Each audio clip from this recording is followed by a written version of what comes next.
বক্তব্য দিব না। আমি আপনাদের থেকে একটা প্রতিশ্রুতি চাই।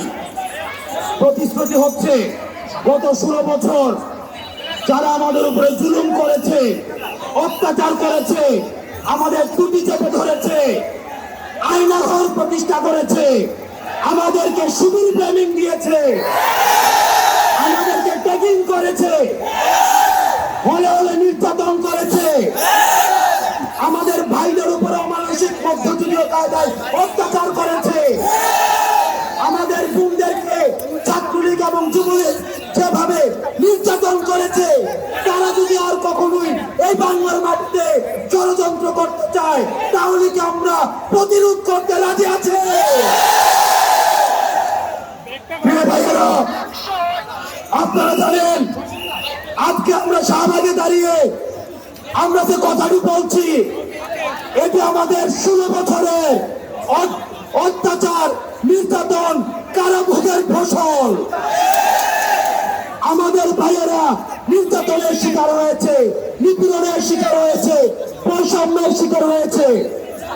সেই জায়গা থেকে 5 জুনে আমরা বৈষম্য বিরোধী ছাত্র আন্দোলন যখন আমাদের কোটার জন্য আন্দোলন করি, তখন দেখেছি আইন শৃঙ্খলা রক্ষাকারী বাহিনী থেকে শুরু করে ছাত্রলীগ, যুবলীগ এবং আওয়ামী সন্ত্রাস আমাদেরকে কিভাবে নির্যাতন করেছে। আমরা নির্যাতন, খুন, হত্যা এসব উত্তরণ করে আজকে যখন প্রেসিডেন্টের বাংলাদেশের প্রতিষ্ঠাতা শেখ হাসিনা উৎখাত করেছি, তখন থেকেই দেখেছি বিভিন্ন ষড়যন্ত্র চলছে। আমরা অ্যাডমিনিস্ট্রেটিভ কুপ থেকে আছি, আমরা জুডিশিয়ারি কুপ থেকে আছি, আমরা মিলিটারি কুপ থেকে আছি। আমরা খবর পেয়েছি আগামীকাল 15 আগস্টে আওয়ামী দোসররা, আওয়ামী ফ্যাসিস্ট আবার কু করার জন্য রাস্তায় সংগঠিত হবে। প্রিয় ভাইয়েরা, আমরা বলে দিতে চাই, যারা জনগণের অধিকার লুণ্ঠিত করেছে, যারা স্বাধীনতাকে লুণ্ঠিত করেছে, তারা যদি আবার রাস্তায় আসার কোন ধরনের চিন্তা করে, তাহলে ছাত্র জনতা তাদের এই পা ভেঙে দিলে। আমরা বলে দিতে চাই, আপনারা সাধারণ ছাত্র নাগরিকের ব্যানারে আপনারা রাস্তায় আসুন। আমাদের যে অধিকার লুণ্ঠিত হয়েছে, আমরা সেই অধিকারকে পুনরুদ্ধার করেছি, আমরা স্বাধীনতাকে পুনরুদ্ধার করেছি। সুতরাং এই ফ্যাসিস্ট গণঅভ্যুত্থানের মধ্য দিয়ে যে ফ্যাসিস্ট পতন হয়েছে, আমাদের এই প্রাথমিক বিজয়কে যতদিন না পর্যন্ত আমরা স্থায়ী করতে পারি, ততদিন পর্যন্ত আপনারা রাস্তায় থাকতে হবে।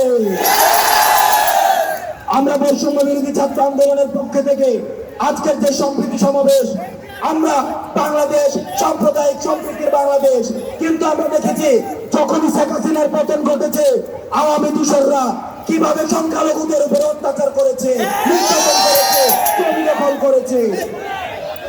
আজকে আমরা এই শাহবাগ থেকে ঘোষণা দিতে চাই, বাংলাদেশের প্রত্যেকটা মানুষের সবার প্রাথমিক পরিচয় সবাই বাংলাদেশী।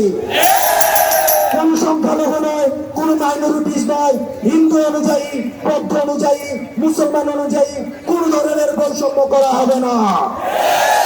আমাদের সবার পরিচয় হচ্ছে আমরা বাংলাদেশী, এবং এই পরিচয়ের উপরে ভিত্তি করে আমরা কোন উত্থানকে গণজাগরণে পরিণত করার জন্য আমরা মাঠে থাকবো।